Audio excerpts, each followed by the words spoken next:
Hello, everybody. Welcome to another episode of Whiteboard Wednesday. Super excited to have you here, Ed and I, myself, Deontay Nicholas. Super excited to just be able to bring you guys new information, new values, new thoughts, and new things to help you out in your business. So today, our idea is open for business, balance, and capacity.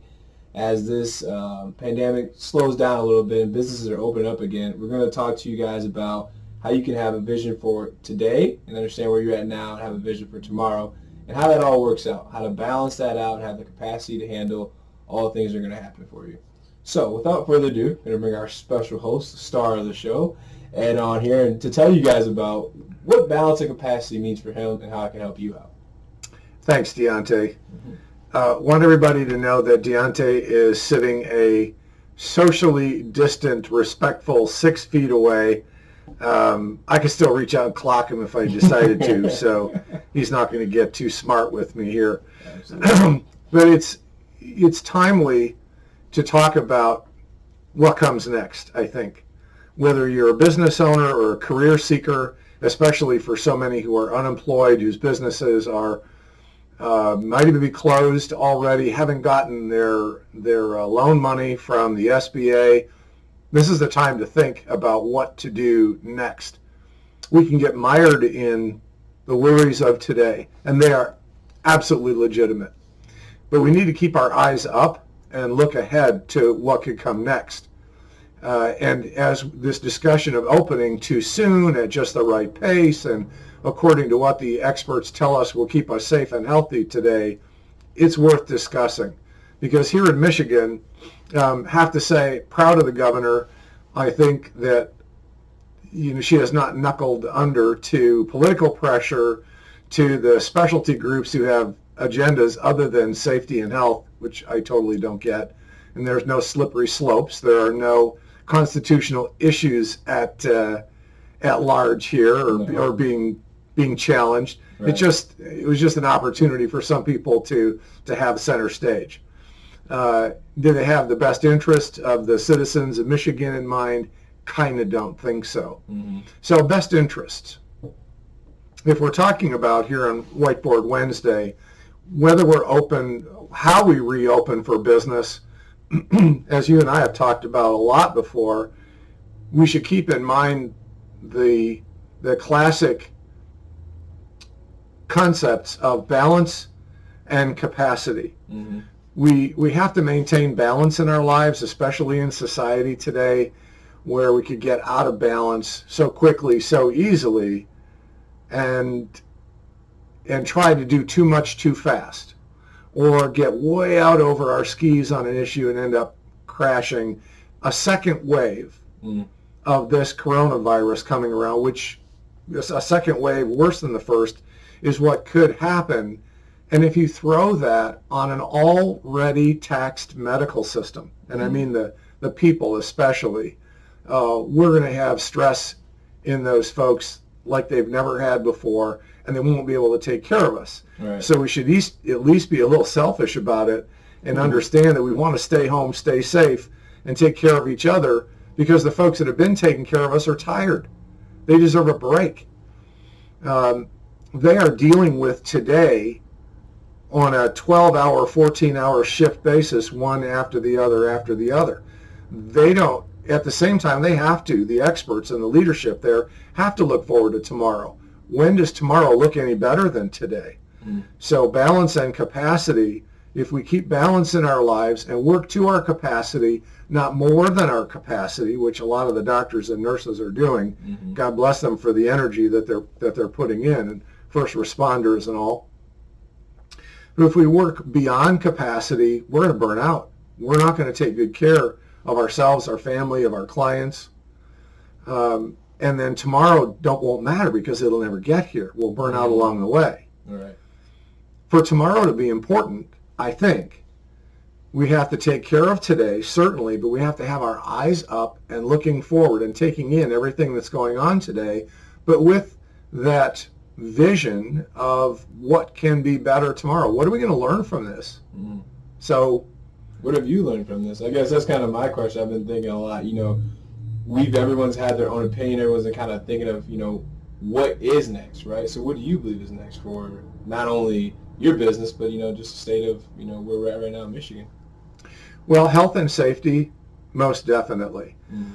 I don't think, and this is just from what the experts have said, the medical experts, not the political so-called experts, but the medical experts have told us that until there's a vaccine and until everybody's vaccinated, we're going to see these cases continue to come up. People will still need to be treated, and people will still die. I'm in that age bracket that says I'm vulnerable. I'm not wild about that.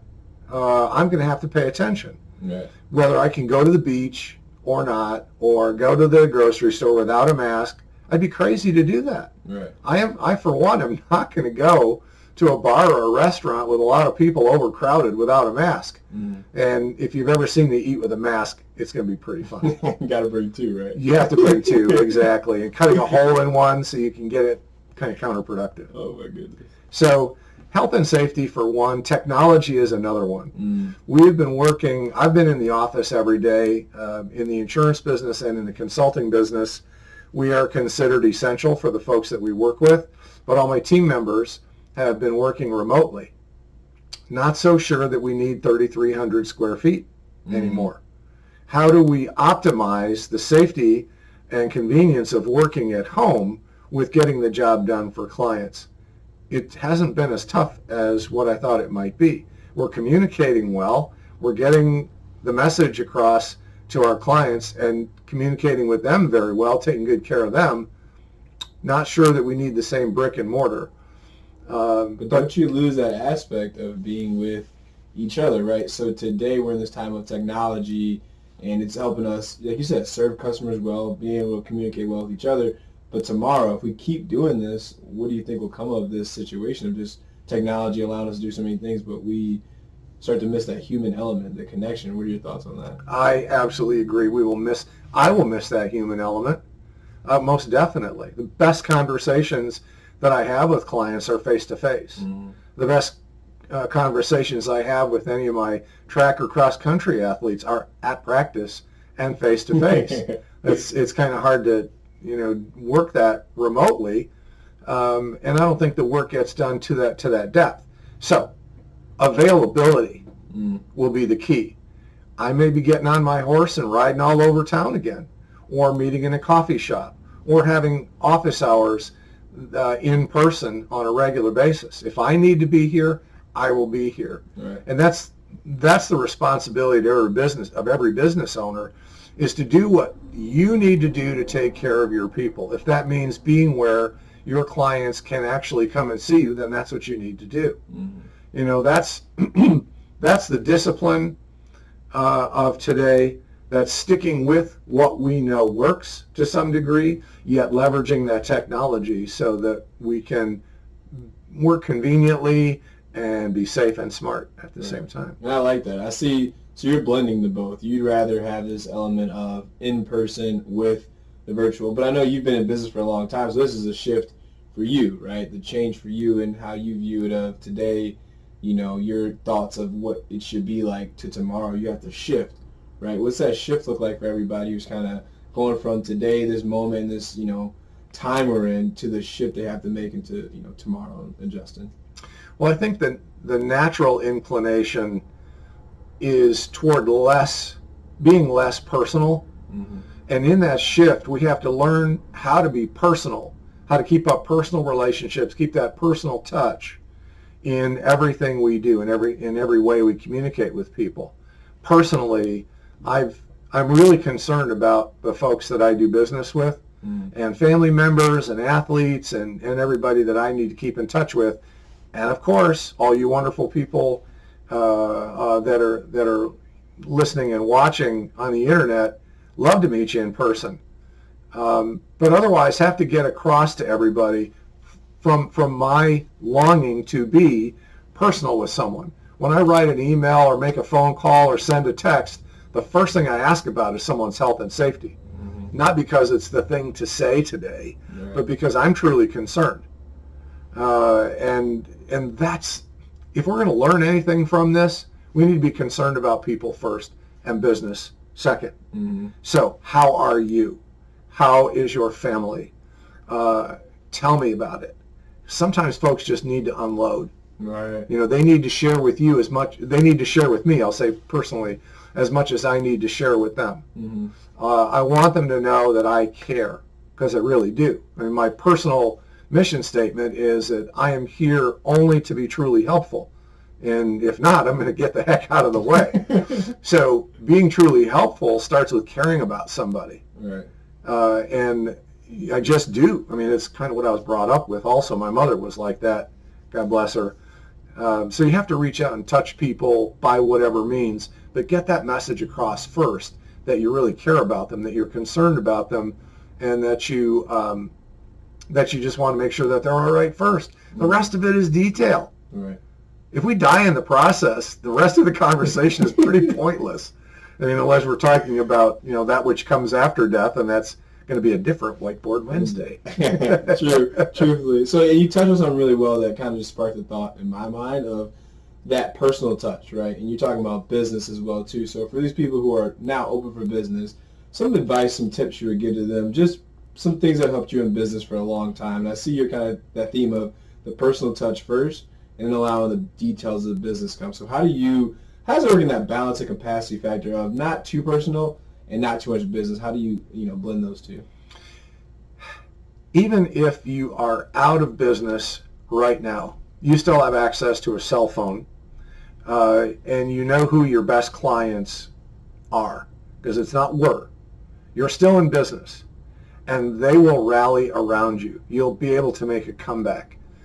A phone call, a text, an email, how are you?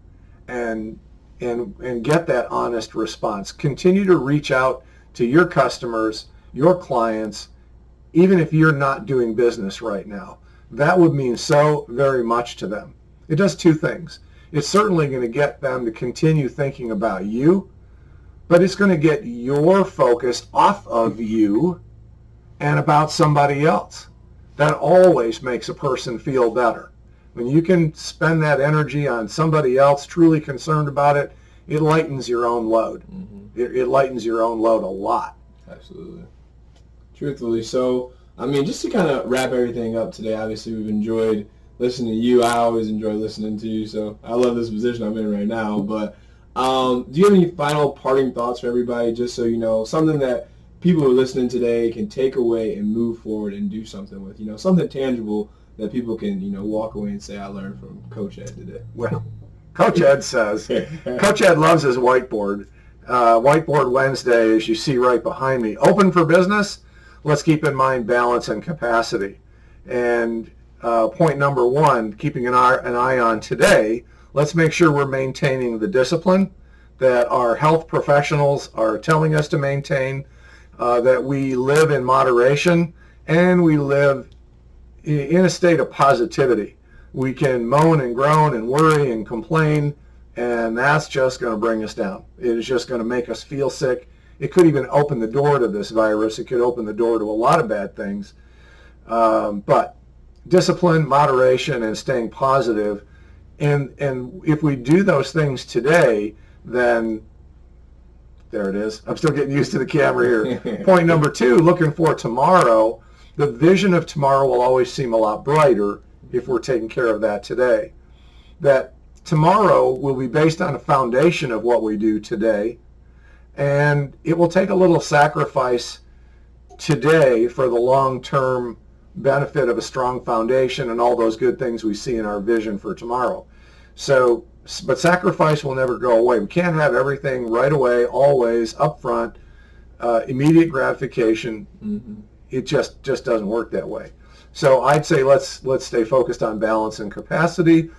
Let's keep our eyes on today, maintaining our discipline, living in moderation, but positively so that our vision of tomorrow will absolutely be bright, be worth pursuing, and it'll be based on a foundation of good habits today, of maintaining the discipline today, and it's going to see that our sacrifice, our short-term sacrifice for today, is going to pay off.